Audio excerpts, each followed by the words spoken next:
반가. 안녕하세요. 박용덕입니다. 공인중개사법 하루 3문제 기출 보객기 시간입니다. 여러분 문제 풀기 전에 먼저 구독, 좋아요, 알림 설정 해 주시면 감사하겠습니다. 자, 그러면 27회 10번 문제부터 보도록 하겠습니다. 인장 등록에 관한 설명으로 틀린 것입니다. 인장 등록 시험에 한 문제 정도는 출제됩니다. 1번 개업공인중개사와 소속공인중개사는 업무 개시하기 전에 중개인에 사용할 인장을 등록해야 됩니다. 그 다음에 등록된 인장을 변경한 경우에는 7일 이내에 변경 등록해야 되고요. 개인이 등록할 인장은 가족관계 등록부나 주민등록부에 기재되어 있는 실제 성명이 나타난 인장으로서 그 크기는 가로 세로 각각 7mm 이상 30mm 이내의 인장이어야 합니다. 근데 4번 법인인 개업공개사의 분사무소에서 사용할 인장은 상업등기규칙에 따라 신고한 법인의 인장으로만 등록해야 된다. 이게 틀렸네요. 분사무소에서 사용할 인장은 법인의 대표자가 보장하는 인장을 등록할 수도 있고 주된 사무소 인장을 가져다 사용할 수도 있습니다. 따라서 4번이 틀렸습니다. 5번 법인인 개업공개사의 인장 등록은 인감증명서 제출로서 가름합니다. 법인은 법인 인감도장이어야 하기 때문에 그렇습니다. 법인 대표자 인장이 아니라 법인의 인장이어야 합니다. 법인 인감도장이어야 하겠습니다. 4번이 정답입니다. 네, 그래서 4번이 정답이라고 했죠. 법인의 대표자가 보장하는 인장을 등록할 수도 있고 주된 사무소 인장을 가져다가 사용할 수도 있습니다. 자, 다음은 11번 문제입니다. 사무소, 명칭 등에 관한 설명으로 틀린 것입니다. 1번 법인인 개업공개사는 그 사무소 명칭에 공인중개사 사무소 또는 부동산 중개라는 명칭을 사용해야 됩니다. 자, 그 다음에 2번 개업공개사는 5개 광고물을 설치할 의무를 부담하지 않는다. 5개 광고물이 간판입니다. 간판 안 달아도 됩니다. 자, 그 다음에 3번 5개 광고물을 인식할 수 있는 크기의 연락처를 표기하지 않는 경우에는 100만원 이하의 과태료 부과 대상이다 했는데 이게 틀렸네요. 5개 광고물, 즉 간판은 설치해도 되고 안 해도 됩니다.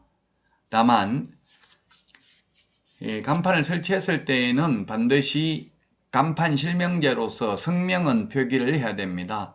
성명은 반드시 표기를 해야 되는데 연락처는 표기 안 해도 됩니다. 따라서 3번이 X죠. 표시 광고를 하는 경우에는 성명, 소연 등 해서 연락처도 표기해야 되죠. 표시 광고 하는 경우에는 표기해야 되지만 5개 광고물은 즉 간판의 경우에는 연락처 표기하지 않아도 됩니다. 성명만 표기하면 됩니다. 4번에 개업공개사가 아닌 자가 공인중개사 사무소라는 유사명칭을 사용하면 1년 이하의 징역이나 1,000만원 이하의 벌금이고요. 간판 철거 명령을 할 수 있습니다. 철거 명령을 따르지 않는 경우에는 행정대집행법에 따라 대집행할 수 있습니다. 5번에 개업공개사가 아닌 자가 중개대상물에 대한 표시 광고를 하면 1년 이하의 징역이나 1,000만원 이하의 벌금 대상이 되겠습니다. 3번이 정답입니다.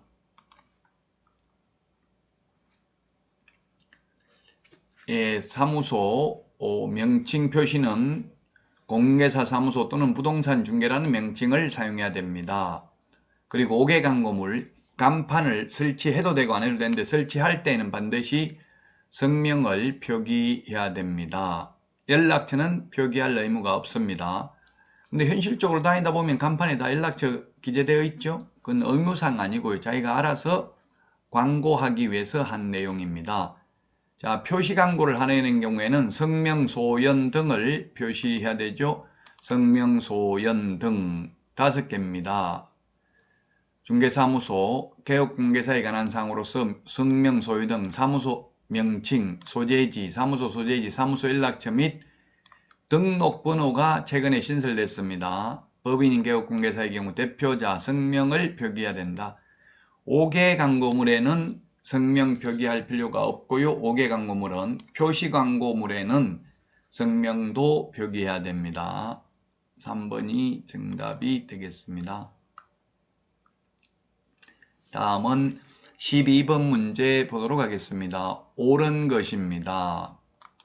1번 계약서에 관련된 내용인데요. 계약서 작성 등에 관한 내용인데요. 표준계약서, 표준거래계약서 양식으로 계약서 작성해야 된다. 표준계약서 현재 없고요. 국토부 장관이 표준서식을 정해서 사용을 권장할 수 있습니다. 자, 그 다음에 2번 계약서는 3년 보존이 아니라 5년 동안 보존해야 됩니다. 물론 원본, 사본, 전자문서를 보존해도 됩니다. 보존하지 않는 경우에는 업무정지 사유가 되겠습니다. 5년 동안 보존하지 않는 경우. 그 다음에 확인설명서 교부일자도 계약서 필요적 기재사항입니다.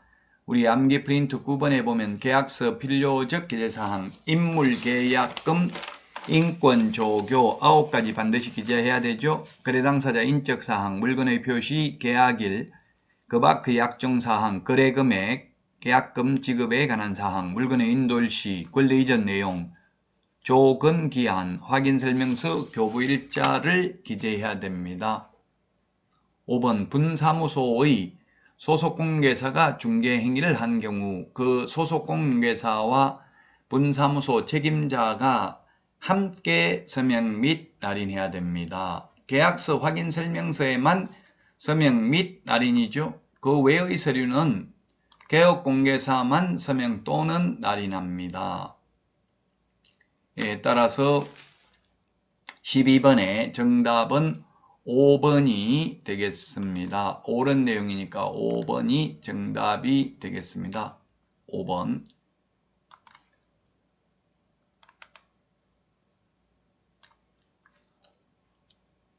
12번에 5번이 정답입니다. 1번은 표준계약서는 없고요. 표준서식 사용을 권장할 수 있고요. 2번은 계약서 5년 보존해야 되고요.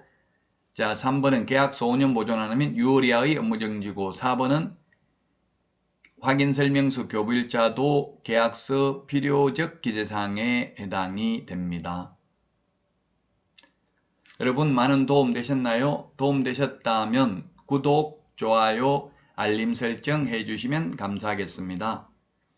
더딘 것을 염려 말고 멈출 것을 염려하라고 했습니다. 여러분 시험 보는 날까지 베이스 관리 잘 하시고요. 다음 시간에 다시 찾아뵙도록 하겠습니다. 안녕히 계십시오. 안녕.